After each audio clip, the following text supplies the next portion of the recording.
not going to throw parties. Not that they know of, anyhow. No, I'm just kidding. Oh, that's just reminded me of an apartment in Sweden which was rented out through Airbnb. I don't know if you heard the story, but the person who rented it out turned it into a whorehouse for the weekend. Yes, I did hear this story. Yeah. I did hear that. That was amazing. I heard one recently too where they rented it out. They did a house sit, and now they rented it out to Airbnbers. Really? Yeah. The house sitters did? A house sitter did. Nice. That's and then funny. the homeowners found out, and they were like, "You're making money off our house." Oh my god! I don't have the I wouldn't have the cojones to try something like that. No. I'm always just appreciative that people allow me to house sit their house, and I could live, rent and mortgage free. Yeah, I couldn't do it either. Yeah, I know people ask us all the time, like, do you how much money do you make doing that? Do you charge the homeowners for it? And I have heard of people doing that, but I don't think I'd feel right charging somebody for the house sit. I don't know. Seems. Yeah, I heard some people do. Yeah, I have too. I don't know. I don't know if maybe some homeowners might even find that more legitimate if they had to pay someone to do it. Maybe more affluent people. But I don't know. I would feel weird taking people's money. So are you relying on your consultancy to fund your travelling, or is there other bits and pieces? No, pretty much my consulting. I do like building technologies, software that you use to run buildings and facilities and campuses and things.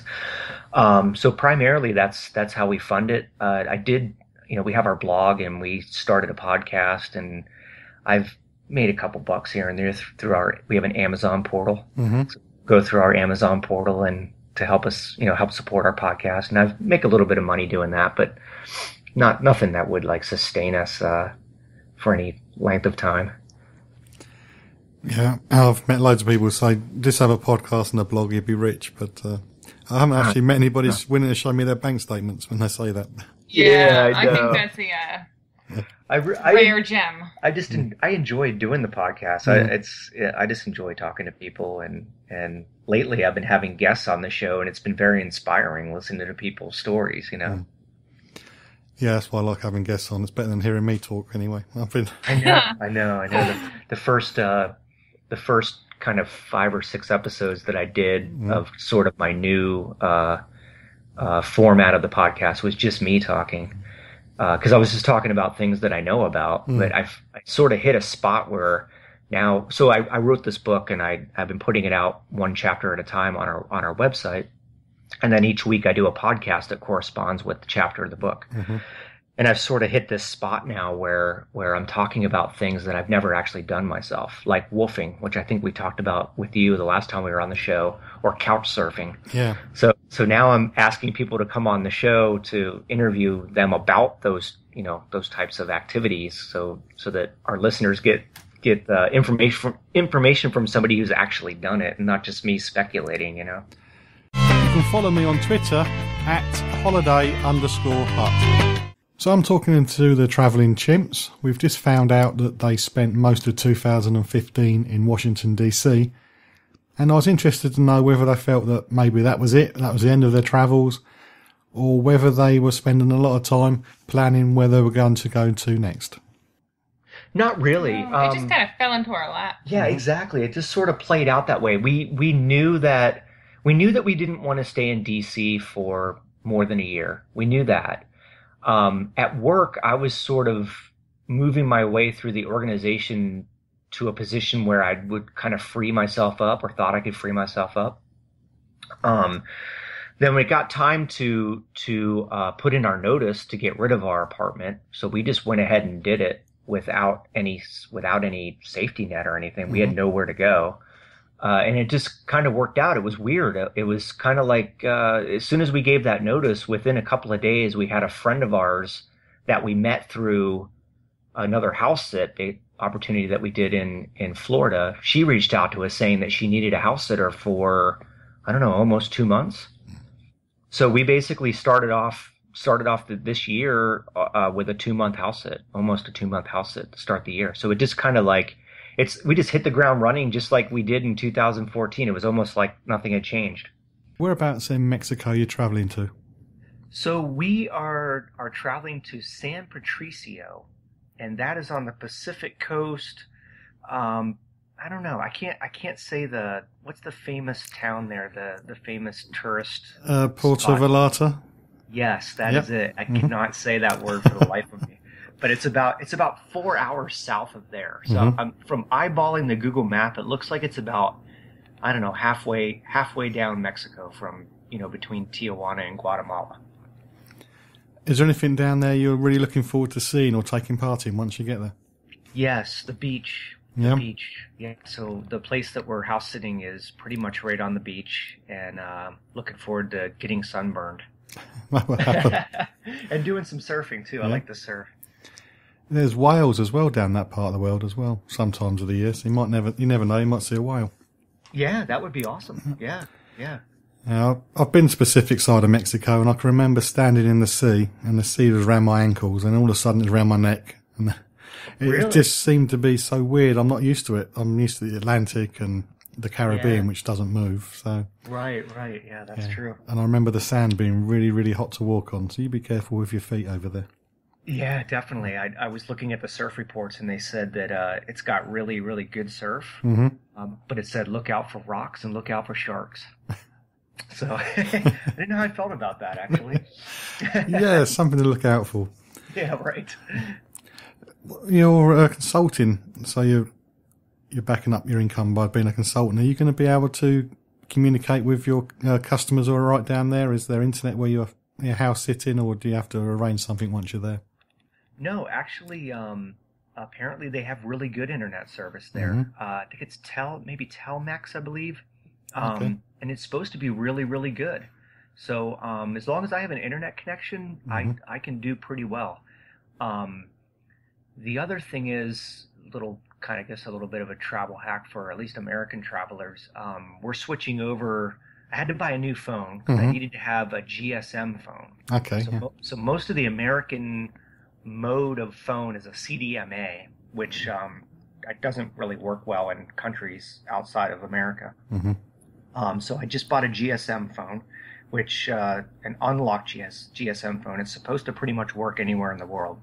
And I'm switching over to T-Mobile. Okay, yeah.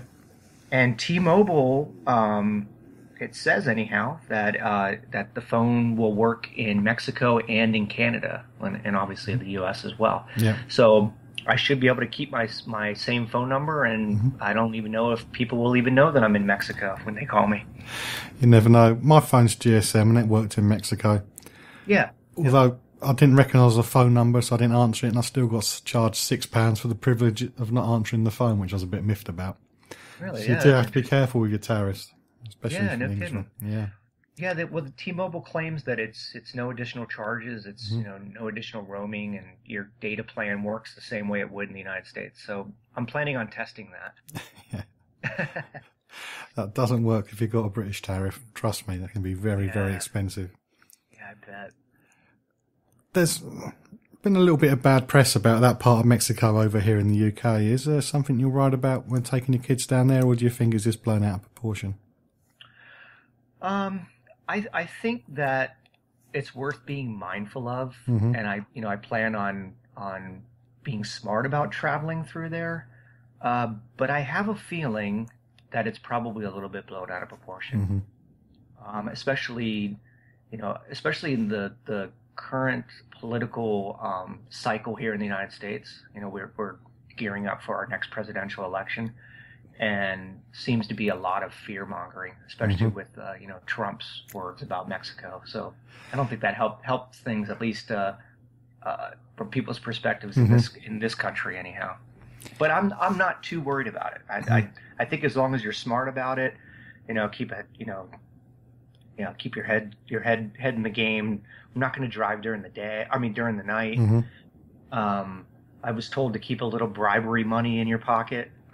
Oh, for the locals, for the police, yeah. Yeah, and it seems like it's more like the police officers that you have to worry more about with that piece of it. There was a story about Cancun Airport, and your departure tax depended on which queue you got in and which official you spoke to. Yeah. So. Interesting. Yeah, I could see that. Yeah. definitely see that. So, yeah, I mean, I'm a little bit concerned, but not. I'm not going to live my life in fear. You know. Can you speak much Spanish? Are you be all right with that? So yes and no.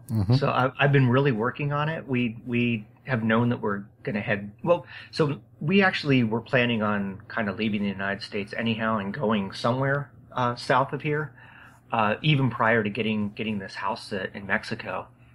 So we downloaded the Duolingo app, and I think I'm on like a 65-day streak of logging in and doing my Spanish lessons. So it kind of keeps track of how much fluency you have, and I'm about 25% fluent, whatever that means.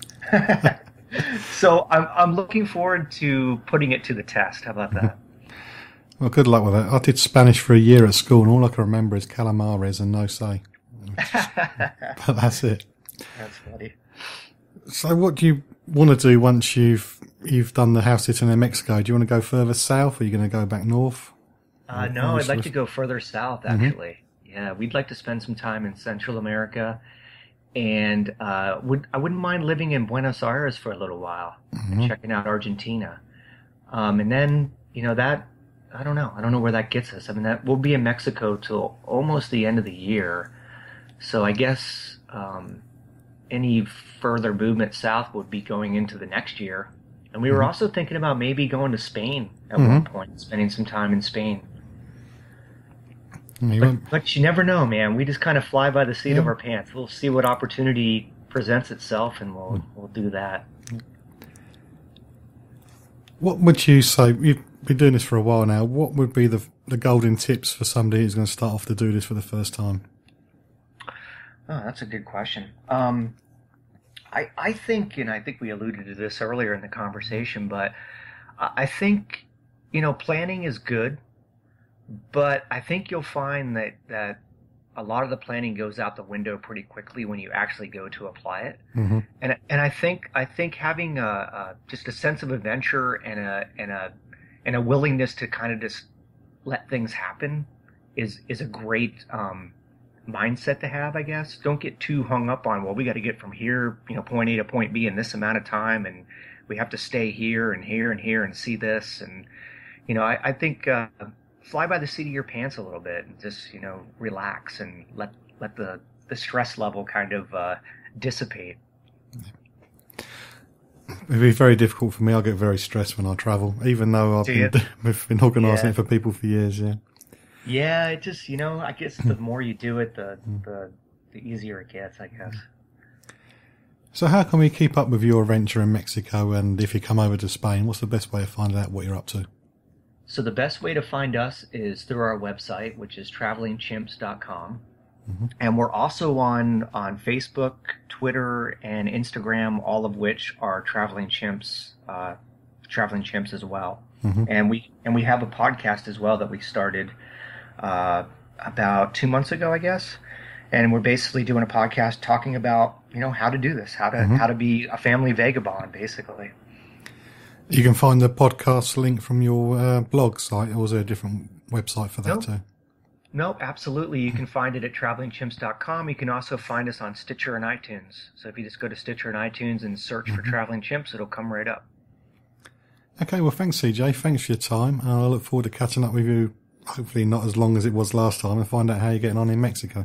Yeah, let's do it again soon, man. That'd be great. You can keep up to date with travel news and leave me a message at facebook.com/John Guinn Travel Show. Usually, when a guest mentions a website or other resource, I list it at facebook.com/John Guinn Travel Show. I'm not going to do that this time. I'm going to list the Traveling Chimps website and the resources page, so you can go and have a visit and go and have a look, check out their travels, and find the websites that CJ recommends. And I'm a little bit lazy, perhaps. It just means I have to write one thing out instead of 4. But there we go. Make your own mind up. Am I being lazy, or am I trying to be helpful? Letters on a postcard or an email to facebook.com/John Guinn Travel Show. The next part of the show is about Barcelona. It is very exciting for me. I was invited down to meet a couple of guys to talk about the new tourism initiative in the area. It was an embargoed subject, so I couldn't tell anybody about it. It's very exciting. I'm a professional reporter.